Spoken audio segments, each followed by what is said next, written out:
안녕하십니까. 전종희 목사입니다. 10월 21일 토요일 매일 성경 묵상입니다. 열왕기상 19장 1절에서 21절입니다. 아합이 엘리야가 행한 모든 일과 그가 어떻게 모든 선지자를 칼로 죽였는지를 이세벨에게 말하니 이세벨이 사신을 엘리야에게 보내어 이르되 내가 내일 이맘때에는 반드시 너의 생명을 저 사람들 중 한 사람의 생명과 같게 하리라. 그렇게 하지 아니하면 신들이 내게 벌 위에 벌을 내림이 마땅하니라 한지라. 그가 이 형편을 보고 일어나 자기의 생명을 위해 도망하여 유다에 속한 부엘세바에 이르러 자기의 사안을 그곳에 머물게 하고 자기 자신은 광야로 들어가 하룻길쯤 가서 한 로뎀나무 아래에 앉아서 자기가 죽기를 원하여 이르되 여호와여 넉넉하오니 지금 내 생명을 거두시옵소서. 나는 내 조상들보다 낫지 못하니이다 하고 로뎀나무 아래에 누워 자더니 천사가 그를 오르만지며 그에게 이르되 일어나서 먹으라 하는지라. 본즉 머리맡에 숯불에 군 떡과 한 병 물이 있더라. 이에 먹고 마시고 다시 누웠더니 여호와의 천사가 또다시 와서 오르만지며 이르되 일어나 먹으라. 너가 갈 길을 다 가지 못할까 노라 하는지라. 이에 일어나 먹고 마시고 그 음식물에 힘을 의지하여 40주 40야를 가서 하나님의 산 호렙에 이르니라. 엘리야가 그곳 굴에 들어가 거기서 머물더니 여호와의 말씀이 그에게 임하여 이르시되 엘리야야 너가 어찌하여 여기 있느냐. 그가 대답하되 내가 만군의 하나님 여호와께 열심히 유별하오니 이는 이스라엘 자손이 주의 언약을 버리고 주의 제단을 헐며 칼로 주의 선지자들을 죽였음이오며 오직 나만 남았거늘 그들이 내 생명을 찾아 빼앗으려 하나이다. 여호와께서 이르시되 너는 나가서 여호와 앞에서 산에 서라 하시더니 여호와께서 지나가시는데 여호와 앞에 크고 강한 바람이 산을 가르고 바위를 부수나 바람 가운데에 여호와께서 계시지 아니하며 바람 위에 지진이 있으나 지진 가운데에도 여호와께서 계시지 아니하며 또 지진 후에 불이 있으나 불 가운데에도 여호와께서 계시지 아니하더니 불 후에 세미한 소리가 있는지라. 엘리야가 듣고 겉옷으로 얼굴을 가리고 나가 불 어귀에 서매 소리가 그에게 임하여 이르시되 엘리야야 너가 어찌하여 여기 있느냐. 그가 대답하되 내가 만군의 하나님 여호와께 열심히 유별하오니 이는 이스라엘 자손이 주의 언약을 버리고 주의 제단을 헐며 칼로 주의 선지자들을 죽였음이오며 오직 나만 남았거늘 그들이 내 생명을 찾아 빼앗으려 하나이다. 여호와께서 그에게 이르시되 너는 너의 길을 돌이켜 광야를 통하여 다메섹에 가서 이르거든 하사엘에게 기름을 부어 아람의 왕이 되게 하고 너는 또 님시의 아들 예후에게 기름을 부어 이스라엘의 왕이 되게 하고 또 아벨 무올라 사밧의 아들 엘리사에게 기름을 부어 너를 대신하여 선지자가 되게 하라. 하사엘의 칼을 피하는 자를 예후가 죽일 것이요 예후의 칼을 피하는 자를 엘리사가 죽이리라. 그러나 내가 이스라엘 가운데 7,000명을 남기리니 다 바알에게 무릎을 꿇지 아니하고 다 바알에게 입맞추지 아니한 자니라. 엘리야가 거기서 떠나 사밧의 아들 엘리사를 만나니 그가 12겨릿소를 앞세우고 밭을 가는데 자기는 12째 겨릿소와 함께 있더라. 엘리야가 그리로 건너가서 겉옷을 그의 위에 던졌더니 그가 소를 버리고 엘리야에게로 달려가서 이르되 청하건대 나를 내 부모와 입맞추게 하소서. 그리한 후에 내가 당신을 따르리이다. 엘리야가 그에게 이르되 돌아가라. 내가 너희 어떻게 행하였느냐 하니라. 엘리사가 그를 떠나 돌아가서 한 겨릿소를 가져다가 잡고 소의 기구를 불살라 그 고기를 삶아 백성에게 주어 먹게 하고 일어나 엘리야를 따르며 수종 들었더라. 아멘. 네, 오늘은 엘리야를 새롭게 하다. 엘리야를 새롭게 하다라는 제목으로 묵상 나눔을 갖겠습니다. 오늘 본문에 보니까 엘리야를 여호와께서 새롭게 하십니다. 어떤 것들은 업그레이드를 시켜주고 어떤 부분은 업데이트를 시켜줍니다. 업그레이드는 그야말로 수준을 높여주는 의미에서 새롭게 하시고 또 여호와께서 어떤 것들은 업데이트, 새로운 정보, 또 새로운 내용의 것을 전달시켜주는 것이죠. 오늘은 이것을 통한 묵상과 그 교훈을 얻으려고 합니다. 본문의 내용은 우리가 앞에서 엘리야 선지자가 갈멜산에서 바알의 선지자, 아세라의 선지자 850명을 모아놓고 1대 855의 일종의 증명, 싸움을 했죠. 누가 섬기는 분이 진짜 하나님인가, 또 이스라엘의 하나님인가를 아합 왕과 백성들 앞에서 증명하는데 그 방식이 바로 각기 동일한 하나의 제물을 가지고 자신이 믿는 신에게 번제단을 만들어서 드리자.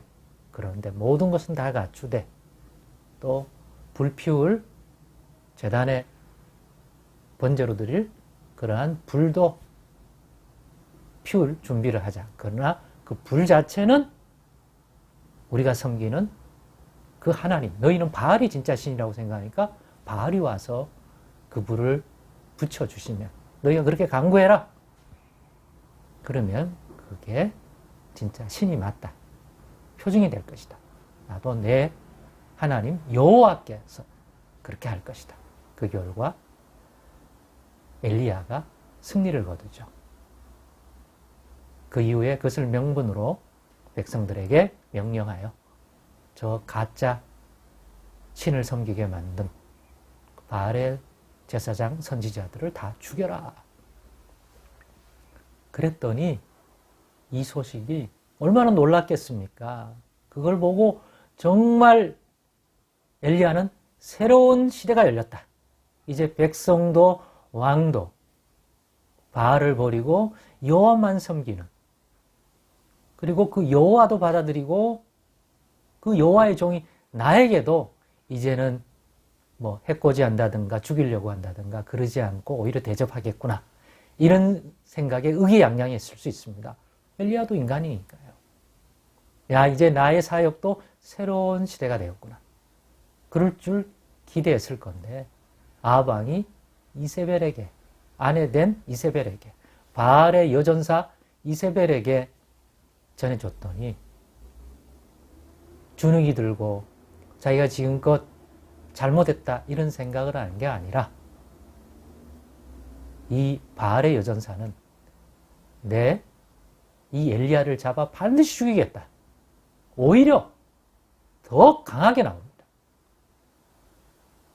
내가 너 안 죽이면, 엘리야 안 죽이면 내가 자기가 섬기는 그 여러 신들, 바알을 비롯한 아세라 신, 이 신들에게 벌을 받아 마땅하다. 이렇게 나오는 거예요. 그러니까 상황이 반전이 일어나는 게 아니라 엘리야에게는 더 힘든 상황이 된 거예요. 근데 이 예상치 못한 이 환경에 엘리야는 심리적으로 위축이 됩니다. 당황합니다. 그래서 사역을 안 하고 도망을 갑니다. 자기 이제 지쳤다. 자기는 할 만큼 했다. 그래서 도망가다가 또 천사들이 먹여주는. 그래서 40주 40야 결국 걸어서 하나님의 인도를 받아서 호렙산에, 하나님의 산에 이르게 되고 거기서 하나님과의 만남이 이루어집니다. 여호와의 만남. 거기서 엘리야를 새롭게 하시는 장면이 나와요. 그 첫째가 뭡니까? 기존에 엘리야가 추구하고 생각했던 여호와 하나님은 번제단에 불을 내리고 그리 시냇가에 있을 때 까마귀를 통해서 자기 먹을 것을 주시고 사르밧 가부의 병든 아들, 죽은 아들을 살리는 듯 뭔가 이적과 기사와 권능과 어떤 면에서 눈에 육신적으로 막 화려하게 강하게 이런 식으로 하나님의 역사 임재를 인지했단 말이에요. 그런데 이 호렙산에서 하나님이 분명히 바람처럼 그렇게 강하게 임재하시는데 그래서 그 바람 속에 계실 줄 알았는데 거기도 계시지 않습니다. 그 다음에 지진이 일어나는데 그럼 지진 가운데 계실까 하는데 거기도 계시지 않습니다. 지진 후에 불이 임하는데 불 가운데 계실 줄 알았는데 거기도 계시잖아요. 그런데 그 다음에 세미한 작은 소리가 있는데 거기에 계시는 거예요. 이건 뭘 의미합니까?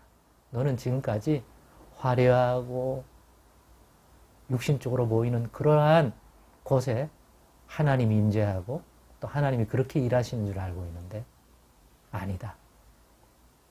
너는 그래서 너 말고는 네가 생각하기에는 너 말고는 여호와의 선지자가 없다고 생각하는데 세미한 음성을 들어보면 하나님이 어디서 계시고 임재하시고 또 어디에서 일하시는지 네가 기존에 알던 것과는 다를 수 있다. 세미한 음성을 통해서 하나님을 인지하고 하나님의 일하심에 대한 그러한 것들을 바라봄에 있어서 이전과 달리 이것을 계기로 엘리야에게 업그레이드를 시켜줍니다. 잘 안 보이고 잘 들리지 않지만 그래서 눈에 안 띄는 것 같지만 하나님은 세미하게 잘 관찰해 보면 하나님은 그곳에서 일하고 계시다. 네 눈에, 네 귀에, 네 스타일에 안 맞아도 하나님은 일하신다. 두 번째는 업데이트를 시켜. 그러면 이제 아합과 이세벨을 상대로 하는 사역 말고 너한테 사역이 새롭게 주겠다. 이번에는 어떤 사역이냐? 사람을 세워라. 첫째는 아람에 가서 다메섹 가서 아람 왕을 새로 세워라. 그 인물은 하사엘이다. 하사엘을 기름 부어라. 그리고 북이스라엘 왕도 세워라. 그 인물은 이제 예후다. 그리고 마지막 세 번째는 너를 대신할 선지자로 엘리사를 찾아가라. 엘리사를 네 후임으로 세워라. 라고 하는 그런 명령을 받고 그대로 준행하게 됩니다. 이것을 보면서 우리도 엘리야처럼 내 나름대로 열심히 사역했지만 내 기대와 달리 어떤 상황을 맞으면 좌절하게 되고 낙심하게 되고 일할 어떤 명분과 그런 동력을 잃어버릴 수가 있습니다. 그럴 때는 정말 모든 면에서 새로워질 필요가 있습니다. 하나님의 사람으로 일함에 있어서 업그레이드도 필요하고 사역적인 것도 좀 새로운 것이 필요할 수 있습니다. 그럴 때마다 기도하십시오. 우리를 그것을 새롭게 하실 수 있는 분이 우리 하나님이니까. 요즘 침체에 빠졌습니까? 새로워질 때가 아닐까요? 모든 면에서 하나님이 우리를 새롭게 하시기를 기도하십시다. 그래서 새 힘을 얻고 새 사명, 새 일을 받아 끝까지 행하십시다. 우리는 연약한 존재입니다. 아무리 대단해 보여도 우리가 감당 못할 상황은 언제나 도래할 수 있습니다. 그 상황을 헤쳐나가려면 우리가 거기에 맞게 새롭게 되는 하나님의 손길이 필요하다고 저는 묵상했습니다. 그런 새롭게 하는 일들이 저와 여러분에게 일어나기를 바라고 그래서 끝까지 쓰임받는 저와 여러분 되기를 원합니다. 기도하겠습니다. 하나님, 우리를 새롭게 하소서. 정말 새롭게 해주셔서 하나님 주어진 일들을 다 잘 감당할 수 있도록 도와주옵소서. 예수님의 이름으로 기도드리옵나이다. 아멘.